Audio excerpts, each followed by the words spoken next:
The air was thick with sorrow as the funeral procession stood frozen in time. Rows of soldiers in immaculate uniforms sat in solemn silence, their gazes locked on the flag-draped casket resting beneath a sky heavy with grief. Major Thomas Reynolds clenched his fists, forcing himself to breathe past the ache in his chest. This wasn't just a fallen comrade, this was the man who had once saved his life. And now, he was gone. But something about this funeral felt wrong. Stay tuned to uncover the shocking truth. Where are you watching from? Comment below, like, share, and subscribe for more powerful stories. The cemetery fell silent under the weight of collective grief. Rows of polished wooden chairs stretched across the emerald lawn, each occupied by men and women in crisp military uniforms, their faces etched with the hard lines of those who understand sacrifice all too well. At the front, beneath a canopy of somber clouds, rested a casket draped in the American flag, a sacred symbol of service and ultimate devotion to country. Major Thomas Reynolds adjusted the cuffs of his dress blues, his heart heavy with memories. The man they were honoring today wasn't merely a fellow soldier. He was a brother forged in combat, a friend who had pulled Reynolds from the jaws of death more than once in the deserts of a foreign land. The loss carved a hollow space in Reynolds' chest, but he maintained his rigid military bearing despite the sorrow that threatened to break his composure. Families huddled together in shared grief, some wiping away silent tears, others clinging to one another for strength. Military officials stood at attention, their stoic expressions masking their own pain. The 21-gun salute was only minutes away, that dreaded moment everyone knew was coming but no one was prepared to hear. Among the mourners stood several local police officers in uniform, paying their respects. It was customary for law enforcement to attend military funerals. Many were veterans themselves. But one officer, standing slightly apart from his colleagues, wasn't focused on the ceremony. Officer James Sullivan's gaze was fixed on Reynolds, studying him with an intensity that seemed jarringly out of place. The subtle shift in his stance, the way his hand hovered near his belt, suggested something far from respect, suspicion, perhaps, or outright hostility. Reynolds didn't notice at first. His attention remained on the ceremony, the burden of loss too heavy to allow distraction. But when he shifted slightly, adjusting the medals on his chest, he caught it, that unmistakable stare. At first, he ignored it. As a black man in uniform, he had long ago accepted the uncomfortable reality that some people struggled to reconcile his presence in spaces they weren't accustomed to seeing him. But then Sullivan moved closer, his hand resting on the radio clip to his shoulder, his mouth tightening as if debating whether to call something in. The funeral continued around them, muffled sobs, the gentle rustling of the flag in the breeze, the quiet, resonant voice of the chaplain delivering the eulogy. But Reynolds could feel it now, the tension growing thick like an approaching storm. Then, just as the first rifle crack split the air for the 21-gun salute, Sullivan stepped forward. "Hey, you. Let me see some ID." The moment should have been about honor and remembrance, but in an instant, the atmosphere shifted. Reynolds knew this wasn't about the funeral anymore. Reynolds turned his head slowly, scarcely believing what he had just heard. "Excuse me." His voice remained calm, but there was a sharpness beneath it, one that came only from years of discipline, of knowing when to hold back and when to stand firm. Officer Sullivan didn't blink. "ID, now." His hand hovered near his duty belt, fingers dangerously close to his holster. The funeral continued, the chaplain mid-sentence, rifles cracking in the distance, grieving families locked in their private pain. But now something else was happening too, a disruption, a disturbance. A few heads turned, whispers rippling through the crowd. Reynolds released a slow, measured breath, keeping his posture controlled. He had encountered men like Sullivan before, the type who saw a uniform but not the man wearing it. He reached into his pocket with deliberate slowness, making sure there was no room for misinterpretation. He wasn't about to give this officer a reason to fear for his life. "I don't know what you think is happening here," Reynolds said, pulling out his military ID, "but I'm attending a funeral, just like you." Sullivan barely glanced at the ID before scoffing. "Yeah. And why are you standing so close to the family?" Reynolds' patience thinned. "Because I served with the man in that casket. We fought together. We bled together." He took a step forward, keeping his tone even. "You want to tell me what exactly you think I'm doing here?" Sullivan stiffened, something flashing in his eyes, not fear, but a twisted kind of certainty, as if he had already decided that Reynolds was a problem before he ever spoke a word. "Got a report about a suspicious individual," Sullivan said flatly. "You match the description." Reynolds let out a short, humorless laugh. "Of course. The old excuse." He could already predict how this would unfold. Sullivan would claim he was just doing his job, following protocol, while a man who had served his country, who had earned his place here, was being questioned like a criminal. The murmurs in the crowd grew louder. The honor guard standing near the casket exchanged uneasy glances. One of the other officers, a young black woman whose name tag read Officer Martinez, took a small step forward, as if debating whether to intervene.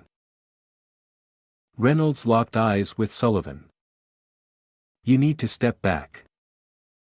This isn't the time or place." But Sullivan wasn't listening. Instead, he stepped closer. "I don't take orders from you." Reynolds' jaw tightened. He could feel his pulse steady, his body responding as it had countless times in combat, assessing, calculating, deciding the safest move. Except this wasn't a battlefield, and his adversary wasn't holding a rifle. This was a cop with an ego and a gun. More people were watching now. The widow, standing near the casket, her face streaked with tears, looked toward them in confusion. She knew Reynolds. She knew he had fought alongside her husband. The moment she recognized what was happening, her expression twisted into something like horror. "Officer," she called out suddenly, stepping forward. "He's a soldier. He's family." But Sullivan didn't acknowledge her. Instead, his hand dropped to his holster. The movement was subtle, but Reynolds saw it, and he knew the rules had just changed. Everything unfolded in slow motion. The moment Sullivan's fingers touched his holster, Reynolds' entire body tensed. Every instinct honed over decades of service screamed at him, this was real, this was happening. The widow gasped. People rose from their seats, sensing danger. Officer Martinez took another step forward, her hand hovering near her own holster, but she hesitated. This was a funeral, a place of honor, of grief. No one should have to draw a weapon here. But Sullivan didn't care about that. With one swift motion, he pulled his gun. Gasps rippled through the crowd. Someone screamed. The chaplain's words cut off mid-sentence. The honor guard, trained soldiers, shifted their stances but held back, torn between protocol and sheer disbelief at what they were witnessing. The barrel of Sullivan's pistol locked onto Reynolds' chest. "Hands where I can see them," he barked, his voice sharp, aggressive, a voice that had been waiting for this moment, itching for an excuse. Reynolds' hands rose slowly, palms open, not because he was afraid, but because he knew one wrong move and this man would kill him. The crowd froze in horror. A soldier, a decorated veteran, a man who had fought for his country now standing at gunpoint at a funeral. For a few seconds, no one moved. The weight of what was happening hung heavy in the air. Then Reynolds spoke. "Put the gun down, officer." His voice was low, controlled, but there was an undeniable steel beneath it, the tone of a man who had been through worse but refused to be broken by this. Sullivan's hands didn't steady. If anything, his grip tightened. His breathing was sharp, erratic. He wanted control of the situation, but it was slipping away, and he could feel it. That made him dangerous. The widow, still clutching the folded flag from her husband's casket, stepped forward. "Please," she choked out. "This is wrong. He's not a threat." Others started speaking up too. "What are you doing? He's a soldier, man. Put the damn gun away." Officer Martinez finally made her move. "James," she said, her voice firm but measured. "Holster your weapon. Now." Sullivan's eyes flicked toward her, and that second of distraction was all it took. A sharp, commanding voice cut through the chaos. "Stand down."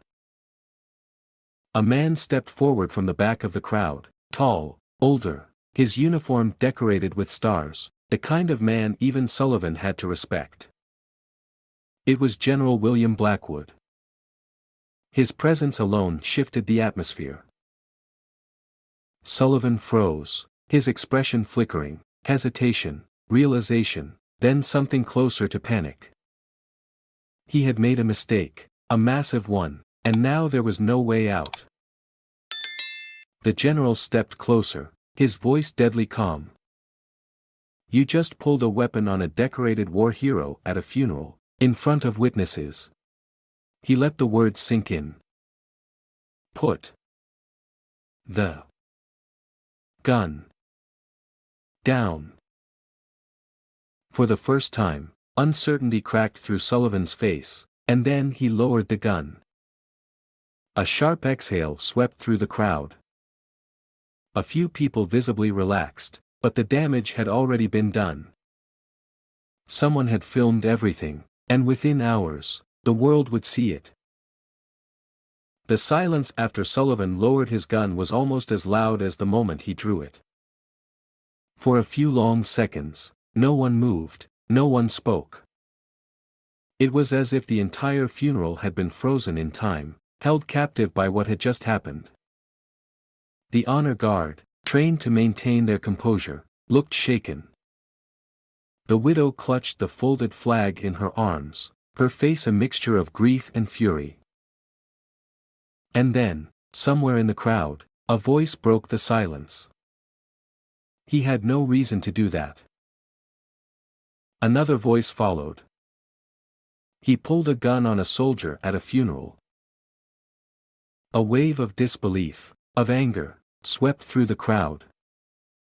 But Sullivan was already backing away, his face pale, his hand shaking as he reholstered his gun.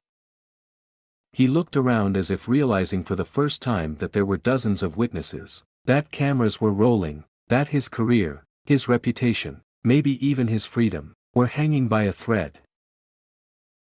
Officer Martinez stepped forward. "You're done," she said quietly, her voice unreadable.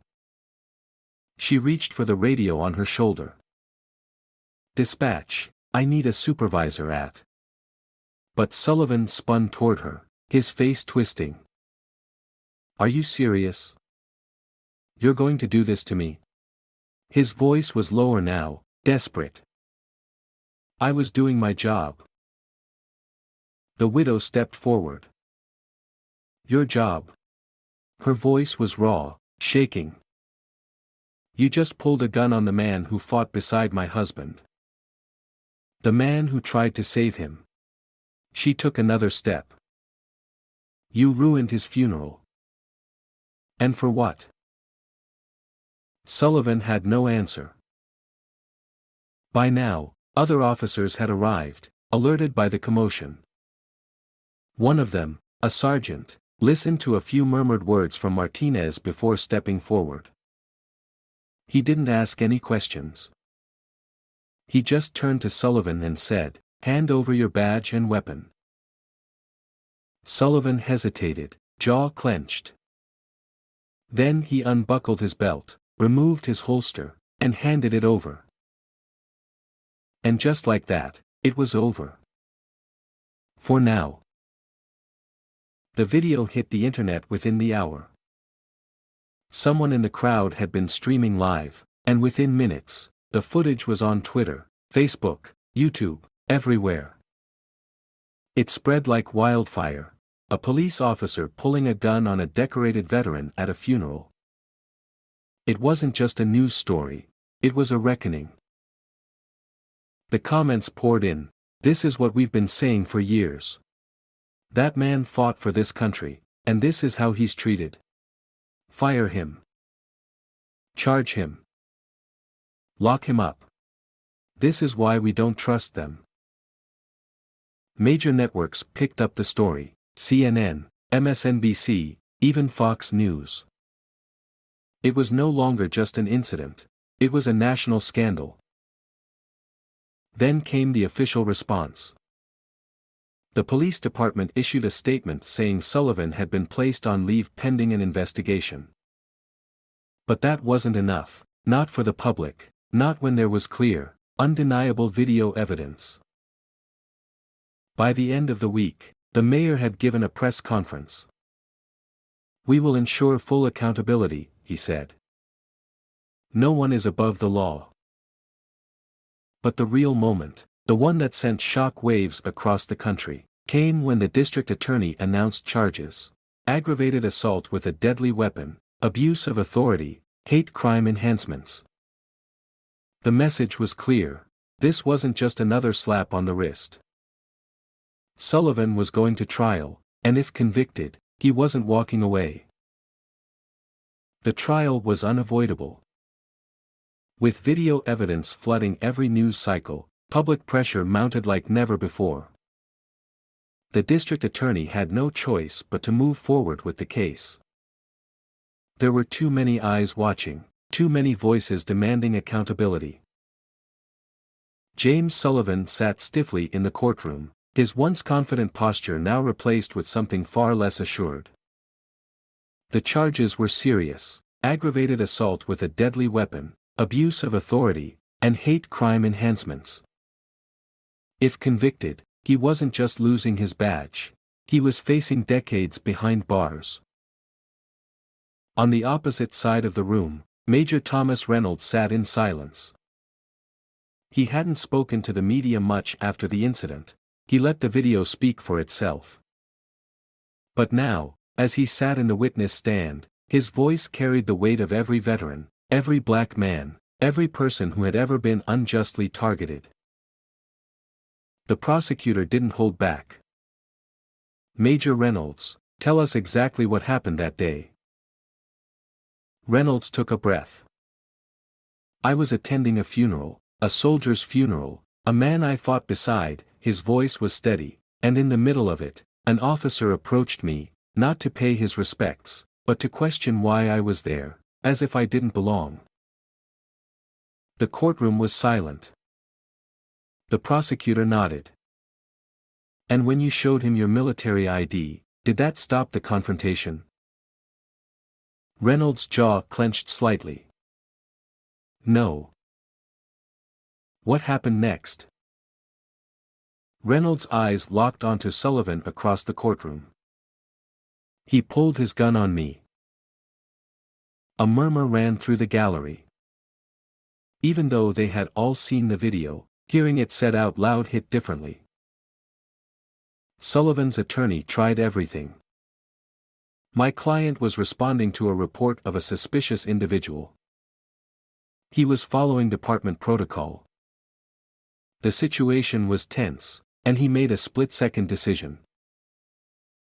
But none of it held up. The video footage was undeniable. The testimonies were airtight.